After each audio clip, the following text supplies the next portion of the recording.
करणाऱ्या माजी सैनिकांना न्याय देण्याच्या ऐवजी त्यांना भाडोदरी गुंड घालून त्यांच्यावर मारहाण करण्यात तेही पोलिसांसमक्ष हे बाब अत्यंत गंभीर आहे।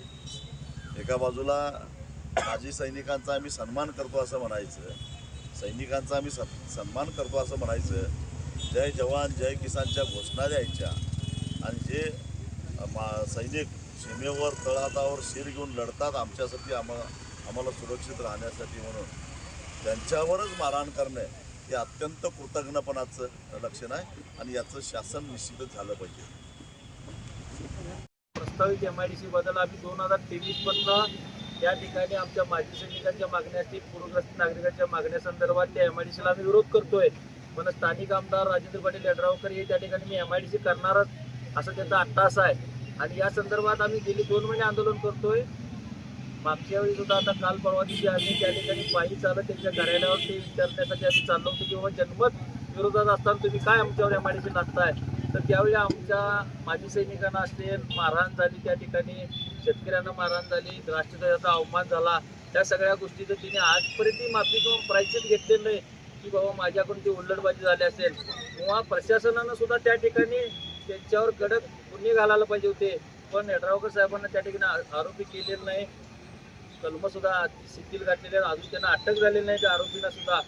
आणि आम्ही जी MIDCची प्रक्रिया म्हणतोय की बाबा त्याच्यामध्ये वरिष्ठ स्तरावर किंवा मंत्रालय स्तरावर बैठक लागली पाहिजे, ते सुद्धा मागणं गेली 2 महिने आम्ही घेऊन मागतोय की एक बैठक घ्या, काय प्रक्रिया चुकीची आहे आणि बरोबर आहे तिथं ठरल, पण ती सुद्धा प्रक्रिया किंवा त्याबद्दल बैठक लावायला यांच्यामध्ये धाडस नाही त्या ठिकाणी की बाबा जर त्यांच्यामध्ये धाडस असतं की ती बैठक घेऊन बस दूध का दूध पाणी का पाणी झालं असतं की बाबा चुकीची प्रक्रिया आहे तर ती चुकीची रद्द करा आणि ती बरोबर असेल तर चला आम्ही मानतो।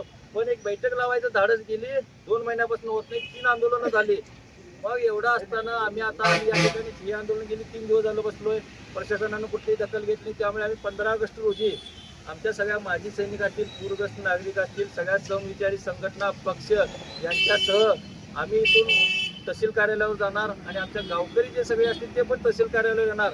आमचं म्हणणं आहे की ज्यांनी राष्ट्रध्वजाचा अपमान केला आहे त्या आमदारांनी आमच्या तालुक्यामध्ये कुठेही राष्ट्रध्वज आम्ही त्यांना करून देणार नाही। दुसरी गोष्ट आमच्या ज्या मागण्या आहेत त्याच्याबद्दल तुम्ही बैठक लावायची आहे, ती बैठक लावायचं आम्हाला पत्र द्यावं, नाहीतर आम्ही तिथं 12 वाजेपर्यंत बसणार कुठं तहसील कार्यालयावर। आणि ह्यातनं पण काय त्यांनी तोडगा सांगितला नाही तर आम्ही परत ज्यांनी आमच्यावर MIDC लादतात त्या आमदारांच्या कार्यालयावर त्यांना विचारा येणार की बाबा जन्मत उलटा असताना तुम्ही का आमच्यावर MIDC लादताय। माजी सैनिक सांगायला, पूर्वग्रस्त नागरिक सांगायला ते तुम्ही का ऐकत नाही, तुम्ही लोकप्रतिनिधी आहे काय मग हुकुमशाह आहे, याचं उत्तर तुम्ही त्या ठिकाणी द्यायचं। त्यामुळे हे आंदोलन तीव्र स्वरूपात आणि सगळ्या समविचारी पक्षी संघटना आणि माजी सैनिक पूरग्रस्त नागरिकांसह मोठ्या प्रमाणात उग्र स्वरूपात होणार। जय किसान, भारत माता की जय, भारत माता की जय। MIDC रद्द झालीच पाहिजे, MIDC रद्द झालीच पाहिजे।